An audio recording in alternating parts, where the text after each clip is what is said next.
Shakespeare once said a rose by any other name will Shakespeare once said a rose by any other name would smell just as sweet. I think that's nonsense because I like Syrah more than Shiraz, and that's the same shit just with a different name. But today we are tasting 6 Shirazes, 3 from Australia, 3 from around the world. So I don't really know if they're Shirazes or if they're Syrahs. We'll find that out. With the idea being, do we actually like the thing that our country on the international wine stage is best known for? Hint, it's big Shirazes. Or are we gonna fall over and decide that we like international Syrah more than we like this homegrown Shiraz? Let's find out together on the Shiraz Smackdown here on Bottle Shock this week.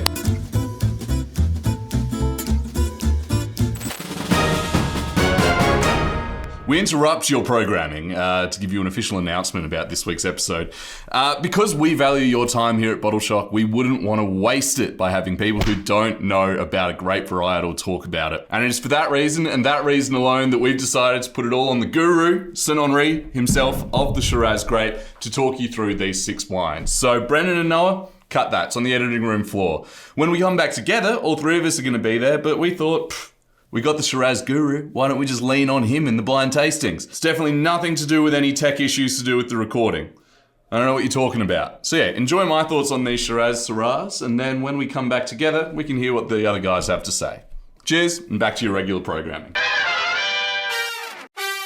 Wine number 1. Let's see how we go. I'm not gonna lie, man, this isn't my usual style. As you've heard me say every time we do one of these Shiraz brackets, inevitably I end up liking the stuff more than I thought. So, beautiful. Smells like lavender and violets. Doesn't smell like it's gonna rip my face off. Smells a little bit elegant. Maybe it's French.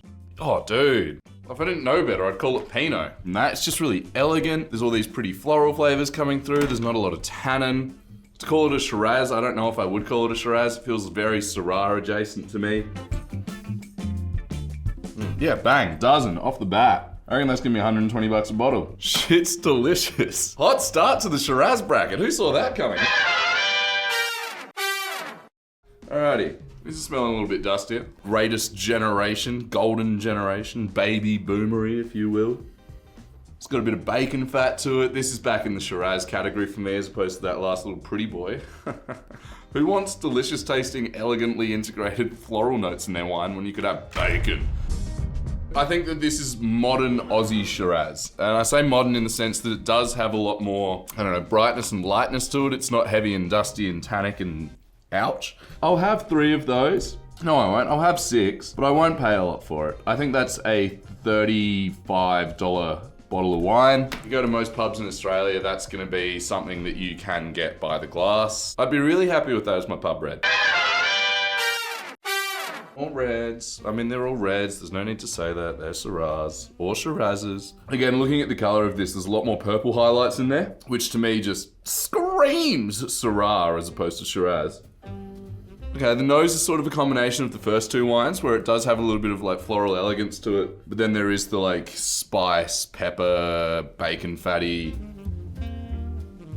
Yeah, does a little bit of everything, but nothing too much. There's like a little bit of sour cherry in there. I don't know if I'm judging it compared to the other 2, which I just found like quite... In Hamilton, it's like if you stand for nothing, Burr, what'll you fall for? And I just don't know what this wine's standing for, you know? Maybe he's not standing still, he's lying in wait. It's hard to say. I only want 3 bottles of it though. And I'll pay $40 for it. I don't think it's Aussie. Foreign. You want from here. Alright, wine number 4. Not getting heaps on the nose on this. Quite mild. A little bit of cork floating around in there. Like if it was milk, you'd think it turned bad, but it's not milk, it's wine, so sour is actually an acceptable flavour. Sour cherry, not super tannic, modern Australian Shiraz, slightly contemporary producer, really not leaning into the traditional style of being like big and ballsy, but instead going for like a little bit more of an elevated fruit characteristic, followed up by a little bit of tannin, but mainly just like ticking the box that says it is Shiraz on the front of the packet. Wouldn't pick it as Shiraz. No, surprising. I have another 3 bottles of that. 35 bucks a bottle. Also, exciting news. It's raining for like the first time in 8 months in the Adelaide Hills right now. Oh, the farmers will love it. Again, I don't know how to describe red in so many different... It's got a real rouge characteristic to it. More like burgundy red than blood red, you know? Smells like it wants to, you know, like get out of there. Yeah, dude, yum. I think this is the wine that Noah and Brendan are both gonna say, oh, Henry will really like this. Imagine like a lollipop that's flavored bacon bubblegum and you're like, I don't know if I'm gonna like that. And I like that sort of stuff. I'll have a dozen of that too. I'll pay $50 a bottle. Hell yeah, brother. Wine number 6. It's dark red. Bordering on black. This is potentially the thickest boy we've had so far. This is Aussie Shiraz, brother. Like, it smells like my dad's cellar. Not only the wine that's in the cellar, but the cellar itself, the immediate vicinity around the cellar. Australia, brother, Australia. Yeah. You guys are all, a lot of you guys are American. You know how you've got like that obsession with like big trucks? American love their trucks big. Australians love their Shiraz big. Yeah, sure. 6. Like, just textbook Aussie Shiraz. If that's not made in Australia, someone is culturally appropriating our wine because that tastes like it has been blended by kangaroos and poured off the back of an echidna. See, I reckon that's gonna be a $90 bottle of Aussie Shiraz and I'll have 1 bottle of it. Let's find out how right or wrong I was with the fellas. Shiraz smackdown time, fellas. We got 6 Shirazes here. Now, my understanding is that 3 of them are going to be Aussie and 3 of them are from around the world, right? Yes. Yeah, pretty much. It's Australia versus the rest of the world. Wonderful. Yes. And what I said about this is if we don't make the best Shiraz here, we have taken a leaf out of the English's book, which is invent a whole pile of sports that we're not very good at. So I'm really hoping that our Aussie Shiraz comes out on top. That said, my favourite wine in this whole lineup, I'm so sure, is not from Australia. Really? Okay. Interesting. Yep. I think I'm the exact same. I am the exact opposite. Yeah, you think your favourite wine's from Australia? I reckon I've done pretty well here. I know which ones are Australian and which ones are not. All fronts, all 3 Australians were my favourite. Interesting. Okay. Wine number 1, do you think it's Australian? Yes, 100%. Yes, I do think it's Australian. I called it French. All right, so we're off to a fly here. This is my favourite wine by the length of the straight. I think it's really pretty. It was I think exceptional. It's so cool. It's like, it is so wine. nicely pieced together. No, you don't see him as hot on it. Is that $25 and 3? Yeah, it is. Wow. $25 and 3, why? So, hey, look, I feel like I deserve a mulligan here because I tasted both these brackets twice because Laura put them in the wrong order. So I tasted everything and I kind of like realigned everything. This is the first one I retasted. Yes. And yeah, I smell it now. I'm like, fuck, this is awesome. Yeah, dude, it rips. It's good wine. Like, to me, the reason I thought this was French is it just smells so like pretty and elegant and floral and bright. I said $120 and a dozen, just back the trailer up. Dude, I thought this was sick. Blood 55 and 12. I thought it was Aussie, and when I see like this sort of purity of fruit and not a lot of like tertiary development, I can't really go to the old world. I kind of stick into the new world. I think this is exemplary of what's happening with Syrah in Australia right now. I was 3 for 23. Give me a mulligan, please. It smells amazing. What would you have it at now? I'd at least buy 6. I reckon I'd pay like $60 for it. Cool. Yeah, wine number 1. Okay. Yering. Yep, cool. Yeah, $119. It's $120. I was $1 off, dude. I can taste the money. This is like one of the most famous Syrahs in the country from one of the, like maybe the Yarra Valley producer. Yeah. Wow. And it smells so Yarra too. Like it's so pretty, but it's so medium bodied at the same time. It's so elegant. It's very much so. It's a race car. It's a high performance Shiraz because they've spent no money on modern amenities like labeling or air conditioning or sat nav. It's all in the engine, baby, and that is 6 Shiraz in there. I'm into it. And I'm glad they've done well because the last couple of times that I've tasted Yarra Yering on the show, I've kind of not given it the best review. You and icons of the Yarra have a marred history. Was like Sordid fuck Mount Mary, James Halliday. Yeah. Mount Mary's overrated. I haven't got it. Yarra Yering, it's too reductive, and then it's like Come on, Mary up there. no. Yeah, well that was the wine that changed his mind. That changed my mind. Yeah, Trelay fucking rule. All right. Wine number 2. French. Okay, so this Mate, could be South African. I call this modern Australian Shiraz. I think it's Aussie. I went France. Yeah, I went France. France as well. I really liked it too. I'd pay $40 and get 6 of this. Like this is a good little like weekend treat kind of vibe. That seems so standout different compared to the rest. There's something about that wine that really like elevated it above this. Like, yeah, modern Australian. If this was on a pub list for $40, yeah, absolutely. I'd 6 and 60. I thought it was pretty good. I did think it was Old World though. Yeah, the oak sticks out a little bit. Bacony. I need to rethink how I think about old world wine. All right, so what is it? Tomato. Bullnose. So, not Australian. Syrah. Not French. Not Old World. New Zealand. Oh, it's kind of Australian. It's kind of. It's What did I It's- say? Modern Australia. And what is New Zealand if not a more modern, streamlined, progressive society than Australia? Cool. Cool. It's Cool. definitely it's $75, so it's not $40. It's not $40. Tomato's an amazing producer. We've had a sorted I don't think we get the context of tomato without having tried the wines.